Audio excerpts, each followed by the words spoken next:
Please stand for a moment of silence, followed by the Pledge of Allegiance.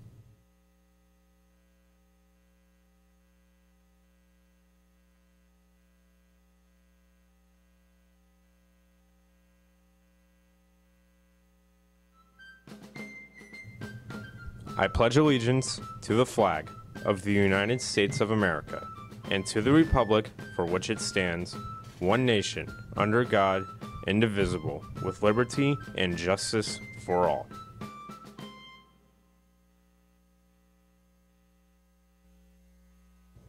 Good morning, Tornadoes. This is CTN, a Clearwater digital media production. Today is Tuesday, January 30th. My name is Ashley Rice. And my name is Ian Gibson. Today we have your latest school, local, and national news, so stay tuned because CTN starts now.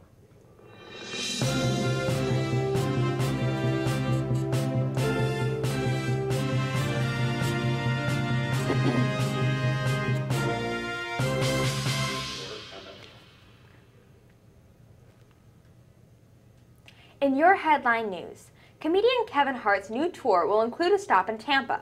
Hart announced Monday he is expanding his Kevin Hart Irresponsible Tour, adding over 100 new dates across the U.S., Canada, Europe, Australia, and Asia. Hart will make a stop at Tampa's Amalie Arena on Saturday, August 4th at 7 p.m.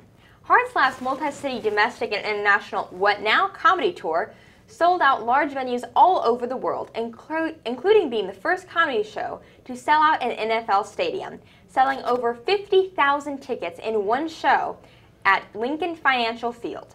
Internationally, he sold out over a dozen arenas in the European market, selling over 150,000 tickets, and sold out arenas across Australia, selling 100,000 tickets.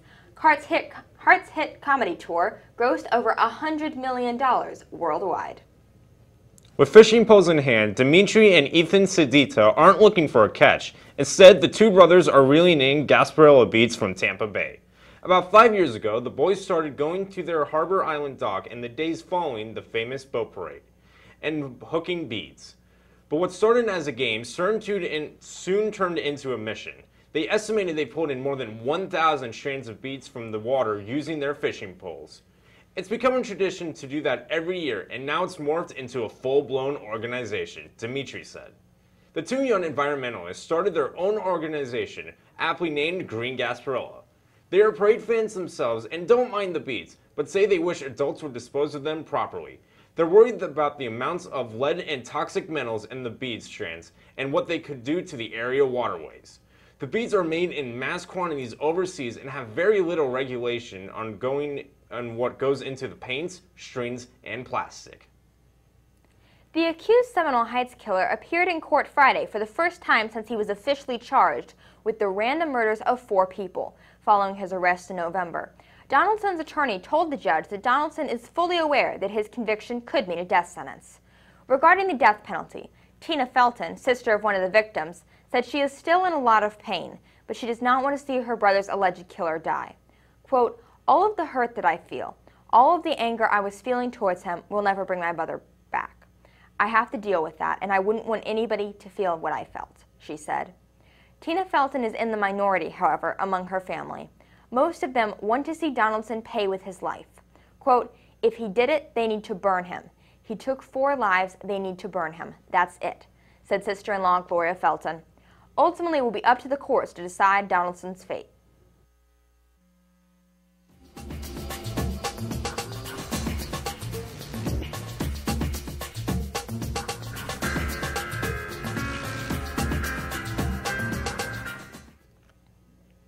In your school news, Grad Bash tickets are on sale from February 5th to the 7th. Tickets cost $130 and include transportation to and from Orlando, a Grad Bash pre-party, and admission to Universal Studios and Islands of Adventure. Any senior who has not paid their senior fees may not purchase a ticket to Grad Bash. Pre-order your yearbook for $65 in room B1 or online at www.balfour.com. If you're a junior with a 3.0 grade point average, don't pass up the opportunity to apply for the district-wide Executive Internship Program. Information and applications can be found online at www.pcsb.org/EIP or through your guidance counselor. The application deadline is Friday, February 16th. There is a CDMP meeting today after school in room PA5. Details about the 10-day film challenge and the digital yearbook will be discussed. Any senior who has not paid their senior fees needs to do so as soon as possible so that caps and gowns can be ordered. Senior fees are $100. See Mrs. Biddle in the front office.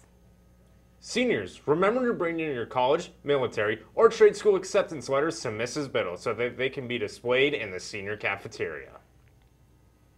Want to have a senior quote in the yearbook?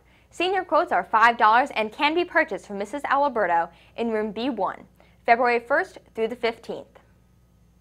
There was a brief meeting for all students going to the Florida Aquarium trip on Wednesday, January 31st after school. All students attending the trip must go to this meeting or see Mrs. Morrison in room E8 for important reminders. Members are needed for the American Legion's Boys State Program and the Legion Auxiliary's Girls State Program. Participants learn the rights, privileges, and responsibilities of citizens who can vote. Both programs are available at no cost to the school or student.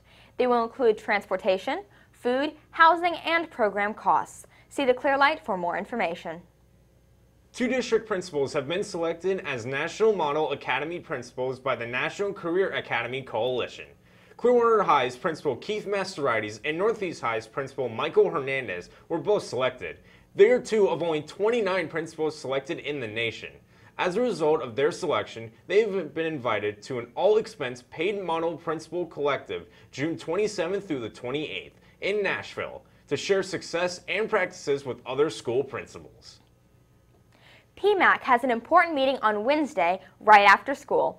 Additionally, all PMAC members that wish to attend the youth conference need to get their permission slips back to Mr. Ray as soon as possible. The conference is open to non-PMAC members, but the number is limited, so act fast. The youth conference is on campus and happening next Tuesday in the gym.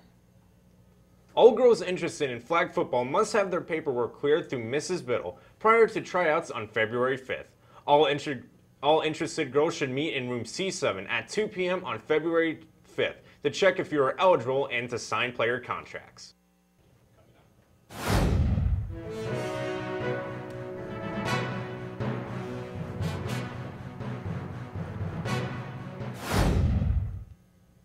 If any students or teachers would like to have an announcement made on our show, please email Mr. Gordon at gordonw@pcsb.org.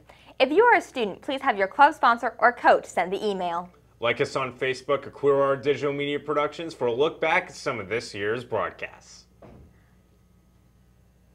Check out the CDMP Clearlight running all day for new announcements. Thank you for watching CTN and have a great tornado day.